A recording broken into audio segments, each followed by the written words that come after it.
കൂട്ടുകാർക്കും കർത്താവ് യേശുക്രിസ്തുവിൻ നാമത്തിൽ എൻ്റെ സ്നേഹവന്ദനം.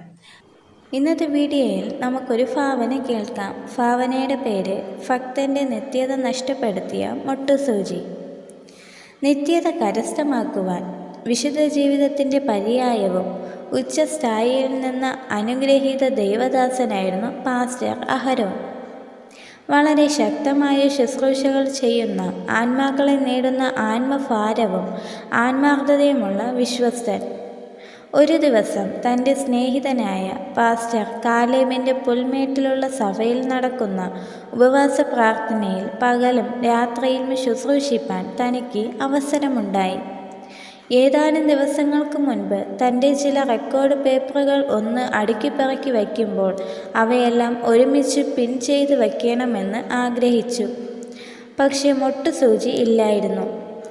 ഒരു മൊട്ടുസൂചിയായിട്ട് താൻ വാങ്ങുവാനും മടികാട്ടി. ഇന്നാണ് പുൽമേട്ടിലെ ശുശ്രൂഷയ്ക്ക് പോകേണ്ട ദിവസം. പ്രഭാതത്തിൽ എഴുന്നേറ്റ് പാടി പ്രാർത്ഥിച്ച് വളരെ പ്രാഗൽഭ്യത്തോടെ ശുശ്രൂഷയ്ക്കായി പുറപ്പെട്ടു. സഭയിലേക്ക് മാർവോട് ചേർത്ത് പിടിച്ച് വേദപുസ്തകവുമായി അഹരോൻ പാസ്റ്റർ കയറി ചെല്ലുമ്പോൾ വേദിയിൽ പാസ്റ്റർ കാലേബ് വചനവായനയിൽ മുഴുകിയിരിക്കുകയായിരുന്നു. ഏകദേശം വേദിയോട് നടന്നടുക്കാറായപ്പോൾ ചവിട്ടുമെത്തയിൽ കിടന്ന് എന്തോ തിളങ്ങുന്നത് പോലെ തൻ്റെ കണ്ണിൽ പെട്ടു. ഒന്നുകൂടി ശ്രദ്ധിച്ചു നോക്കിയപ്പോൾ അതൊരു മൊട്ടുസൂചിയായിരുന്നു. തൻ്റെ ഏതാനും ദിവസത്തെ ആഗ്രഹ സാഫല്യം സായൂജ്യമണിഞ്ഞു. അതിനെ എടുത്ത് താൻ ധരിച്ചിരുന്ന ഷർട്ടിൻ്റെ പോക്കറ്റിൽ കുത്തിവെച്ചു. കാലേബ് പാസ്റ്റർ തൻ്റെ ഇരിപ്പിടം വിട്ടെഴുന്നേറ്റ് ആദരപൂർവ്വം ഹസ്തദാനം നൽകി മറ്റൊരു ഇരിപ്പിടത്തിലേക്ക് പാസ്റ്റർ അഹരോനെ ഇരുത്തി. താനും തൻ്റെ ഇരിപ്പിടത്തിലിരുന്നു. വിശേഷങ്ങൾ തമ്മിൽ ആരാഞ്ഞു. സമയമായി പ്രാർത്ഥിച്ച് യോഗം ആരംഭിച്ചു.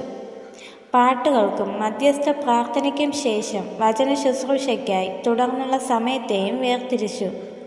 ശക്തമായ ശുശ്രൂഷ പകലെന്ന പോലെ രാത്രിയിലും വെളിപ്പെട്ടു. വളരെ സന്തോഷത്തോടെ എല്ലാവരും സ്വന്തം ഭവനങ്ങളിലേക്ക് മടങ്ങി. എല്ലാവരും ചെറു പ്രാർത്ഥനയോടെ കിടക്കയിലേക്കും.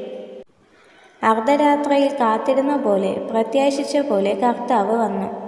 എല്ലാവരും എടുക്കപ്പെട്ടു. രാവിലെ പാസ്റ്റർ അഹരോൻ ഉറക്കമുണർന്നു. തൻ്റെ ഭാര്യയെയോ മക്കളെയോ കാണുന്നില്ല. പുറത്തിറങ്ങി നോക്കിയപ്പോൾ പലരെയും കാണുന്നില്ല എന്ന സംസാരവുമായി തുടരുന്നു. പാസ്റ്റർക്ക് കാര്യം പിടികിട്ടി. കർത്താവ് വന്നുപോയി. ദുഃഖത്തോടെ പാസ്റ്റർ അകത്തേക്ക് കയറി മുഴങ്കാലിൽ നിന്ന് നിലവിളിച്ചു, കർത്താവേ, എന്താ എന്നെ കൈവിട്ടത്? ഞാൻ ചെയ്ത തെറ്റ് എന്താ? ദൈവം സംസാരിച്ചു തുടങ്ങി. നിന്നിൽ ഞാൻ ഒരു തെറ്റും പുൽമേട്ടിലെ മീറ്റിങ്ങിന് പോകുന്നതുവരെയും കണ്ടില്ല.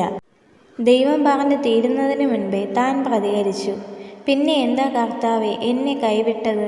വീണ്ടും ദൈവം പറഞ്ഞു തുടങ്ങി. ആ ചവിട്ടുമെത്തയിൽ കിടന്ന മൊട്ടുസൂചി നീ എടുത്തില്ലേ? എടുത്തു. അതിലെന്താ തെറ്റ് കർത്താവേ? അതിൽ തെറ്റൊന്നുമില്ല. പക്ഷേ അത് കാലേബ് അറിഞ്ഞില്ല, നീ അറിയിച്ചതുമില്ല. കാര്യമൊക്കെ ശരി തന്നെ, ഒരു ചെറിയ മൊട്ടുസൂചി. പക്ഷേ അത് അവിടെ നിന്ന് എടുത്തപ്പോൾ കാലേബിനെ അറിയിക്കണമായിരുന്നു.